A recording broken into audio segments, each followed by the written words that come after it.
बेटी है? हाँ या नहीं सही बोलना? हाँ हाँ सही बोलना। बहू या बेटी का तुलना हम कर रहे जरूर है, पर मर्यादा छोड़ो माँ। आज के कई जगह हम देखते हैं बहू बेटी है, ससुर जी और बहू डाइनिंग टेबल पर बैठकर एक साथ में भोजन करते हैं। यह हमारा रिवाज है, यह हमारी रीति है, यह अविवेक है, यह अकार्य है। भले वह पिता पुत्री का आत्मिक संबंध जुड़ा हुआ है, पर मर्यादा तो होना जरूरी है। पहले जमाने के श्रावकों का खंकार कैसा रहता? श्रावक लोग अगर दरवाजे के पास आ गए तो क्या किया जाता? हमारा गला तो वास्ते नहीं करो, थाने सुना हुआ है। जहाँ क्या किया जाता? ऐसी आवाज लगाते कि घर वाले सारे क्या हो जाते? तैयार हो जाते हैं। अगर सर का पल्लो बराबर नहीं तो बहू बेटी या घर में कोई नहीं रहा, तुरंत तैयार हो जाते। मुझे बात याद है इस पल्ले के ऊपर से, मेरे गुरनी जी महाराज साहब, प्रभाकौर जी महाराज साहब 13 साल की उम्र में भिक्षा ली थी और वे बुल्ढाना के अंदर विराजमान थे और वहां पर वे छोटे थे और हमारे बड़े गुरनी जी महाराज साहब मानकौर जी महाराज साहब और करीबन 17-18 सतिया भी वहां पर थे। और जब बोचरी होने के बाद में सारी फर्श साफ करना, पात्रिया साफ करना, ये छोटों का सेवा रहती है और वो कर रहे थे। और वहां के बादल बाई और पिस्ता बाई, दो बहनें, बड़ी तगड़ी बहनें थी, ज्ञान ध्यान में आगे, मान मर्यादा में आगे, रीति रिवाज में आगे, हर कार्य के अंदर। वे साधु संतों को भी बोलने के लिए डरते नहीं और वे दया कर कर सतिया रही तो 4 ही महीना दया कर कर ठानक में रहना और भोजन जितना घर जाकर आना और गोचरी नहीं हुए जब तक पर्दे के आड़ में बाहर बैठे रहना। और वह गोचरी हुई, हमारे बड़े गुरनी जी महाराज साहब ने कहा बादल भाई आवाज आ रही है क्या? कहे हाँ महाराज साहब आ रही है, बोलो अन्नदाता। जीमा ने जाओला? हाँ महाराज साहब जाने वाला। तो आता आता एक खिला और एक हथौड़ी लेकर आना। क्या कहा? एक खिला और एक हथौड़ी लेकर आना। बादल भाई तो जानकार थे बुल्ढाना के और उन्होंने कहा अन्नदाता आपको क्या काम आ गया? खिला और हथौड़ी का, हमें बोल दो, जो भी कार्य करना है हम हमारा से अवसर देख लेंगे। तब हमारे बड़े गुरनी जी महाराज साहब ने कहा बादल भाई मुझे कोई दीवार में खिला ठोकना नहीं है, ये जो प्रभा है ना इसका पल्लो सिर पर नहीं रहता है, खुट्टी लगा दो।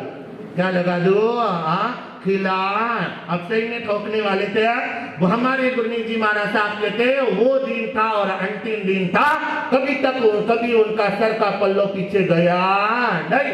ये रीति है, ये रिवाज है, ये परिवार को लेने के कार्य। 40 चेलियां हुई, सबको लेकर चलना। 13 साल वाले, 18 साल वाले, 50 साल वाले, 20 साल वाले, सबको दीक्षाएं दी है। इतना सारा सिंगारा लेकर चलना यह कोई सहज बात नहीं है, यह परिवार कहलाया जाता है। परिवार के अंदर अगर रीति रिवाज नहीं रहेंगे तो परिवार बिखर जाएगा। परिवार में रीति रिवाज लेकर आओ, मान मर्यादा लेकर आओ, आने वालों को समझाओ। बहू है तो बेटी की तुलना करो, पर रीति रिवाज भुलाओ मां। पंजाबी ड्रेस पहनो, कोई बात नहीं है, आज का दौर परिवर्तन का आ गया, कोई बात नहीं, साड़ी नहीं पहन पाए, रीति रिवाज के बताओ। धर्म स्थान में जाना है 2 घंटे के लिए तो साड़ी पहन लो, बाद में तुम पंजाबी ड्रेस पहन लो। पर ड्रेस पहनने के बाद भी दुपट्टा उसके ऊपर चाहिए। ऐसा कोई बोलने वाला नहीं चाहिए बिना दुपट्टे के सारे बाजार घूम रहे हैं। 80 साल वाली माताएं हो जाती, बहुओं को क्या नाम रखो, 60 साल, 80 साल, 85 साल वाली माताएं हो जाती है।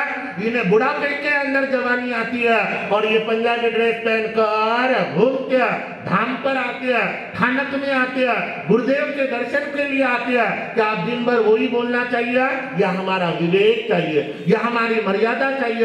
बड़े अगर मर्यादा नहीं रखेंगे तो छोटे रखने वाले नहीं है।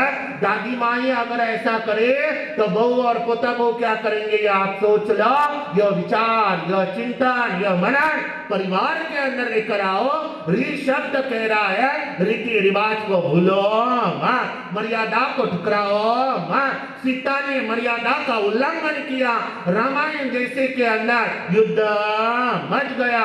वो तो आगे जाकर मर्यादा में रही, इसलिए उसका इतिहास बन गया। पर मर्यादा का अगर उल्लंघन नहीं होता तो युद्ध मस्ता नहीं। यही बात याद रखो, रीति और रिवाज हमारे होना चाहिए।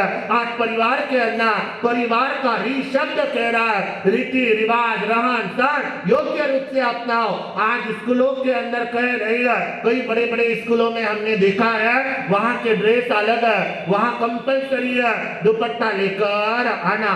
कई स्कूल में देखा है कोट पहनकर आना कंपलसरी है, जींस की पैंट बनाई है। स्कूलों में आ गया, मंदिरों में आ गया, थानकों में आ गया, पर घर में आया नहीं तो दिशा बिगड़ गई है, दशा बिगड़ रही है। जो संस्कार डालो, औरों को नाम रखे, औरों के रीति रिवाज देखे, पहले अपने रीति रिवाज जानो। मैं कह रहा था मोटो पहनो, मोटो खाओ, मोटा रास्ता रेवना।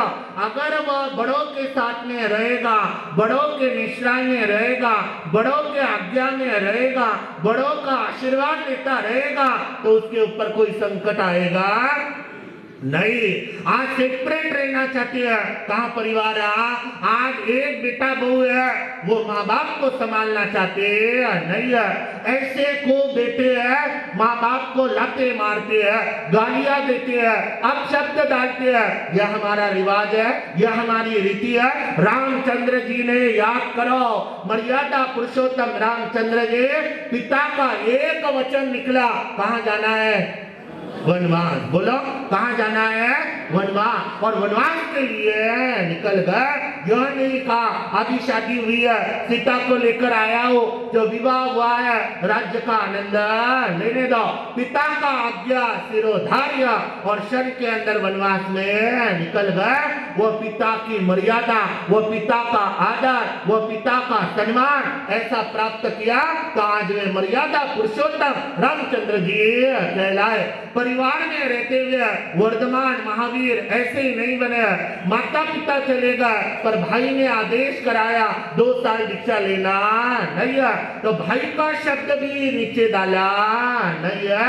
आज भाई भाई साथ रहना चाहते नहीं है, आज भाई भाई साथ में बैठना चाहते नहीं है, आज बाप बेटा साथ में बैठना चाहते नहीं है, आज सास बहू साथ में बैठना चाहती नहीं है। आज साथ में बैठकर आनंद से आधा घंटा 15 मिनट 10 मिनट वार्तालाप करना चाहते नहीं है, तो परिवार टिकने वाला नहीं है, परिवार बिखरे बिना रहेगा नहीं। तो प कह रहा है पवित्र भाव लेकर आओ। दूसरा शब्द कौन सा है? बोलिए, जल्दी बोलिए, क्या है?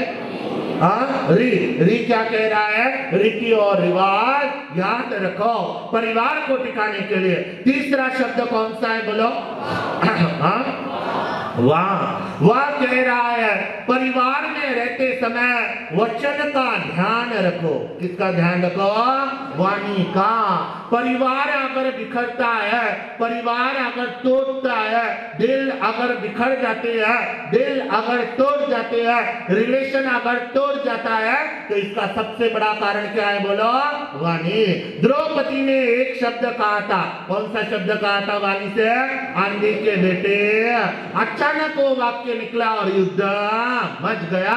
वहां पर एक शब्द भी अगर गलत निकल गया तो परिवार महाभारत बनने में देरी लगने वाली नहीं है।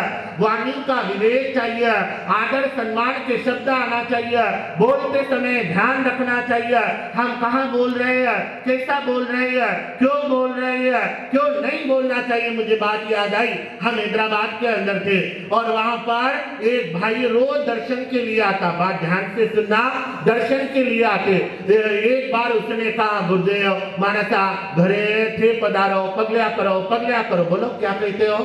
पगल्या करो। ये बहुत पैड लगा हुआ है। जहाँ पगल्या करो, भाव कैसे है वो पता नहीं है, पर घर में कहीं करो पगल्या करो। और वह जीत करने लग गया। तब मैंने कहा भाई देखेंगे, जैसा अवसर रहेगा वैसा देखेंगे, अभी नहीं तो बाद में। वो भाई कहने लगा, महाराज आप भी तो मुंह वाली बात करते हो। मैंने कहा ऐसा क्या कह दिया? कहे आज सवेरे आपने प्रवचन में कहा था कल का भरोसा। अरे बोलो ना। हाँ जा आज सवेरे आपने कहा था कल का भरोसा। मैंने कहा भैया हमारी साधु भाषा है, यही बोलना पड़ेगा, ये भरोसा नहीं, ये तो हमें भी पता है कब बुलावा आएगा और कब जाना पड़ेगा। बाद में मैंने उसे कहा देख लेंगे भैया। तो हमारे अक्षर मुनि जी ने कहा हमारा साहब वो इतना ही बोल रहा है तो कल का अवसर देख लेना भैया, लेने के लिए आ जाना, अनुकूलता रही तो निकल जाएंगे। और वह भाई को 6:30 बजे बुलाया तो भाई कितने बजे आ गया बोलो? अरे वाह 6 बजे गांधी जी जा 6 बजे आ गए। और 6 बजे जैसे आया गड़बड़ करने लगा, चलो चलो चलो हम नीचे उतरे। मेरा वो टाइम पर 2017 में 18 में जाते समय एक्सीडेंट हो गया था, पैर को बड़ा लगा था।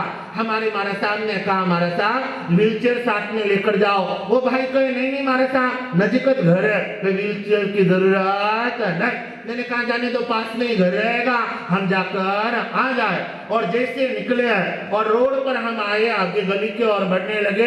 मैंने कहा कितना? महाराज साहब देखो अटुल सीधो जानो, सीधो जाकर यान मुड़नो वह कॉर्नर पर मारो घर। मैंने कहा फंस गए। क्या हो गया?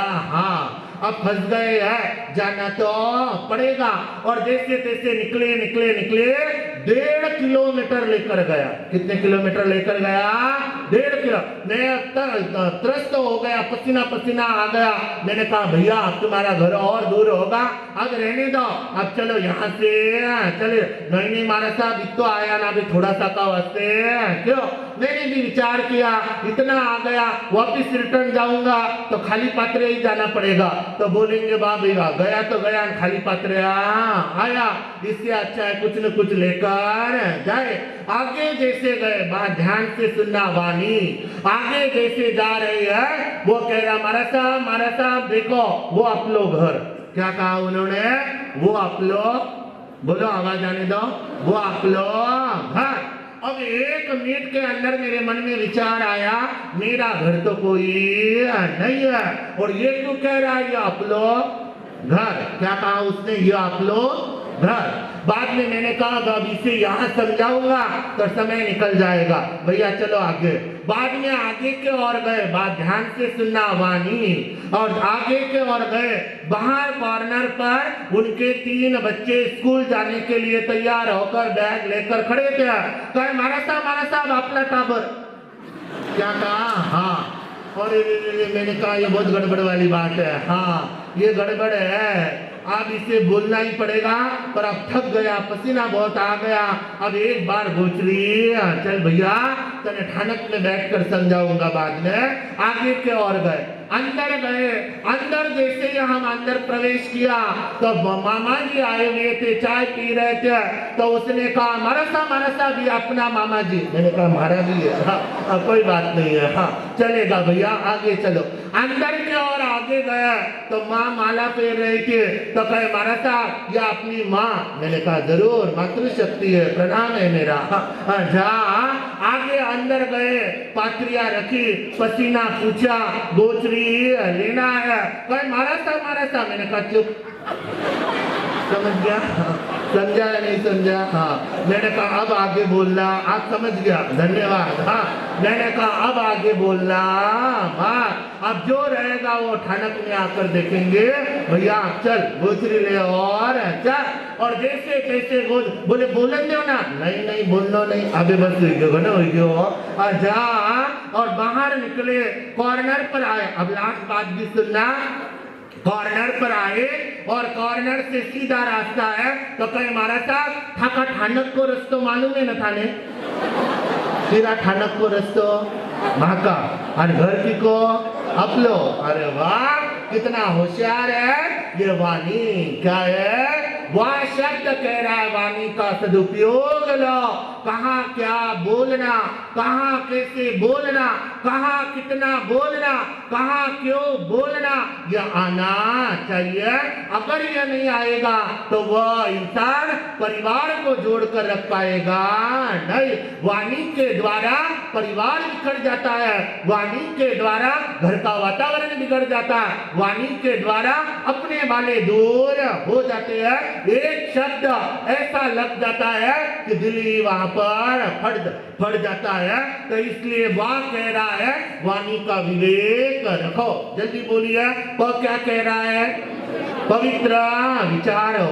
री क्या कह रहा है? जोरदार आवाज है। री क्या कह रहा है? रीति और रिवाज हो। और वह क्या कह रहा है? वाणी का विवेक हो। और लास्ट शब्द क्या है? र कह रहा है हर जीवों के ऊपर रहम के भाव हो, दया के भाव हो, करुणा के भाव हो। चाहे परिवार में छोटा है, बड़ा है, निर्धनिया है, धन कम है, ज्यादा है, कर्मचारी है, ड्राइवर है, काम करने वाले है, अड़ोसी है, पड़ोसी है और परिवार का सदस्य है, हर एक के ऊपर रहम के भाव आना चाहिए, दया के भाव आना चाहिए, करुणा के भाव आना चाहिए, प्रेम के भाव आना चाहिए, वात्सल्य के भाव आना चाहिए। तब कहीं जाकर वह परिवार टिका हुआ रहेगा। परिवार के अंदर रहम भाव आ जाए, रहने की कला आ जाए। मुझे परिवार में कैसे रहना चाहिए, छोटों के साथ में कैसे रहना है, बड़ों के साथ में कैसे रहना है, हर उम्र वालों के साथ में कैसे रहना है। पिता का एक कर्तव्य रहता है। कह रहा है रहना आ जाए परिवार में। और रहना कैसे आना चाहिए? बड़ा पिता का बेटा अगर वह 13 साल 14 साल 16 साल 18 साल में आ गया तो पिता उसके मित्र बनना चाहिए, वो माँ उसकी फ्रेंड बनना चाहिए लड़की के। तब कहीं जाकर वह परिवार जुड़ा हुआ रहेगा। एक दूसरे की बातें शेयर करना चाहिए, एक दूसरे को साथ में लेकर बैठना चाहिए। माँ का कर्तव्य रहता है बेटी को घर का हर रिवाज बताना चाहिए। पिता का कर्तव्य रहता है बेटे को हर बात पर व्यापार की व्यवहार की दर्शाना चाहिए। तब कहीं जाकर ये परिवार रह जाता है खुशहाल। खुशहाल रहने वाला परिवार, ये लास्ट र कह रहा है रहना सीखो, रहम करो। परिवार में रहना आ जाए, इसका बड़ा परिवार हो गया कोई फायदा नहीं है। अगर परिवार में रहना नहीं आया तो परिवार का सदस्य बन पाया नहीं है। ऐसा हमारा परिवार बन जाए तो जल्दी दोहराओ, वो क्या कह रहा है? क्या चाहिए परिवार में? पवित्र विचार। जोरदार आवाज है ऐसा। वो क्या कह रहा है? पवित्र विचार। नंबर 2 वाली बात जल्दी बोलो। रीति और रिवाज। और वह कह रहा है वाणी का विवेक। और र कह रहा है रहना सीख जाओ और रहम करो। तब कहीं जाकर ये परिवार जुड़ा हुआ रहेगा। अगली बात ध्यान दो, परिवार कैसा हो? परिवार 4 प्रकार के हमारे आगमकारों ने बताए हैं। पहला परिवार बताया है संयुक्त परिवार। पहला परिवार कौन सा है? संयुक्त परिवार। संयुक्त परिवार यानी 10 मेंबर, 50 मेंबर, 80 मेंबर एक छत के नीचे रहते हैं, एक चौके में भोजन होता है, एक मटके से पानी पीते हैं, एक दरवाजे से आना जाना करते हैं और एक साथ में रहते हैं। उस परिवार को कौन सा परिवार कहा जाता है? बोलो जोरदार से। संयुक्त परिवार। दूसरा परिवार कहा गया है संयुक्त विभक्त परिवार। दूसरा परिवार कौन सा है? संयुक्त विभक्त परिवार। संयुक्त विभक्त परिवार यानी बाहर से दिखने में तो एक है, जैसे संतरा रहता है ना अपना नारंगी संतरा, बाहर से तो एकदम मुलायम एक नजर आए पर अंदर क्या है? सारी फाके अलग अलग है। उस तरह से बाहर से एक बंगला है, एक दरवाजा है, एक चौका है, एक दुकान है, पर घर के अंदर एक नहीं है। तुम तुम्हारा बनाओ, हम हमारा बनाए, हम हमारे कमरे में जाए, तुम तुम्हारे कमरे में जाओ, कोई साथ में बैठना नहीं, कोई साथ में वार्तालाप नहीं, कोई आदान प्रदान नहीं। वो बाहर से दिखने में संयुक्त है पर अंदर से कैसे है? विभक्त है। ऐसा 2 नंबर वाला परिवार है। 3 नंबर वाला परिवार बताया गया, बाहर से विभक्त है, अंदर से संयुक्त है। बाहर से कैसे है? विभक्त है, और अंदर से संयुक्त है। ये 3 नंबर वाला परिवार कहा जाता है। बाहर से अलग अलग रहते हैं, एक चौथा माला, 5वां माला, दूसरा माला, अलग अलग रहते हैं, पर अंदर से कैसे है? एक है। दुख रहे, सुख रहे, प्रतिवार रहे, बार रहे, कोई भी काम रहे, तुरंत चारों भाई मिल गए, तुरंत सारे भाई बहन एक जगह पर आ गए। वो क्या कहा जाता है? बाहर से विभक्त है, पर अंदर से कैसे है? संयुक्त है। कोई किसी के भाई का नाम ले लिया तो खबरदार, मैं हूँ यहाँ खड़ा, मेरा भाई नहीं रहा तो क्या हो गया? मैं तो यहाँ पर हूँ। भले वो अलग अलग रहते हैं, अलग व्यापार करते हैं, अलग घर है, पर अंदर से कैसे वो जुड़े हुए हैं, तो वह कहा जाता है विभक्त संयुक्त परिवार। और चौथा परिवार कहा गया विभक्त विभक्त परिवार। ये दशा आ जाती है, ऐसे परिवार टूट जाते हैं। वे कहा माँ बाप को वचन है, मैं रहूं जब तक साथे रहो, बाद में तो मैं आपको मुंडो ही नहीं देखूं, क्या नहीं करो। हाँ, ऐसे कह देते हैं। इतना कड़पना आ जाता है, इतनी कषाय भर जाती है, इतना राग भर जाता है, इतना द्वेष भर जाता है। उससे पहले माँ बाप जान जाए ये दूरी ज्यादा दिन की नहीं है, तो प्रेम से जगह जगह पर पहुंच जाए, तो कम से कम विभक्त संयुक्त तो रहेंगे। नहीं तो चौथी दशा आ जाए संयुक्त संयुक्त, मर जाऊंगा पर मैं वापिस इस घर में आऊंगा नहीं, तेरा मुंह देखूंगा नहीं, पानी मांगूंगा नहीं, यह शब्द आ जाते हैं। इसका कारण है परिवार अंदर से पूरा तोड़ गया, प्रेम अंदर से पूरा खट गया, जर अंदर में आ गया तो परिवार का आनंद नहीं आता। और ऐसा परिवार अगर रहेगा तो वह लक्ष्मी रहने वाली नहीं है, वह आनंद आने वाला नहीं है। तो ऐसा हमारा परिवार न हो। तो कितने परिवार बताए हैं? 4 परिवार, जल्दी दोहराना। पहला परिवार कौन सा है? बोलो। संयुक्त संयुक्त परिवार, रामायण का परिवार, जहाँ संयुक्त परिवार है, वर्धमान का परिवार संयुक्त परिवार है, संयुक्त संयुक्त परिवार। दूसरा परिवार कौन सा है? बोलो। संयुक्त विभक्त परिवार। ये नहीं चाहिए, बाहर दिखावा नहीं चाहिए, हमें दिखावा चाहिए, मजबूती चाहिए, हमें संगठन चाहिए, वह परिवार कहलाया जाता है, वह परिवार का आनंद आता। तो दूसरा परिवार है विभक्त संयुक्त विभक्त परिवार। तीसरा परिवार कौन सा है? बोलो जल्दी। विभक्त संयुक्त परिवार। भले बाहर से अलग अलग है, पर अंदर में एक है। खरबूजा बाहर से अलग नजर आता है, पर अंदर में एक है।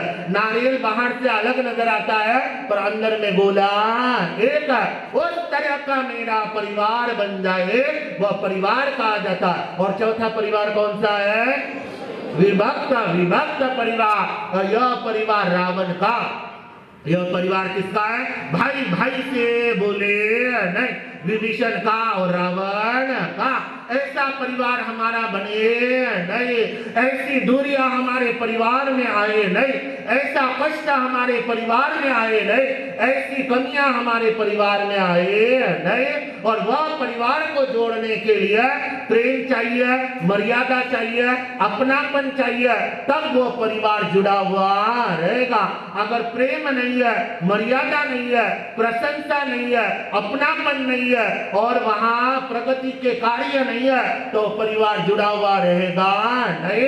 ऐसा हमारा परिवार हो जिस परिवार के हर सदस्य के हृदय में प्रेम भाव है, अपनत्व भाव है, दया के भाव है, स्नेह के भाव है, संस्कार टिके हुए है, नवकार का जाप होता है। ऐसा मेरा परिवार है। और वही परिवार खुशहाल परिवार कहा जाता है, आदर्श परिवार कहा जाता है, संगठित परिवार कहा जाता है, ऐतिहासिक परिवार कहा जाता है, वर्धमान का परिवार कहा जाता है, राम का परिवार कहा जाता है, कृष्ण का परिवार कहा जाता है। जिस परिवार के अंदर सुख है, शांति है, आनंद है, पैसा कम है या ज्यादा है, वो मत तोलो, परिवार को देखो, परिवार को संभालो, परिवार को साथ में लेकर चलो, परिवार का अपनत्व भाव लेकर आओ, आदर सम्मान बढ़ाओ, तो ऐसा अपना परिवार बन जाए। सभी हाथ जोड़े 2 मिनट के लिए, सभी हाथ जोड़ो, धीरे से आंखें बंद करो, एकदम धीरे से आंखें बंद।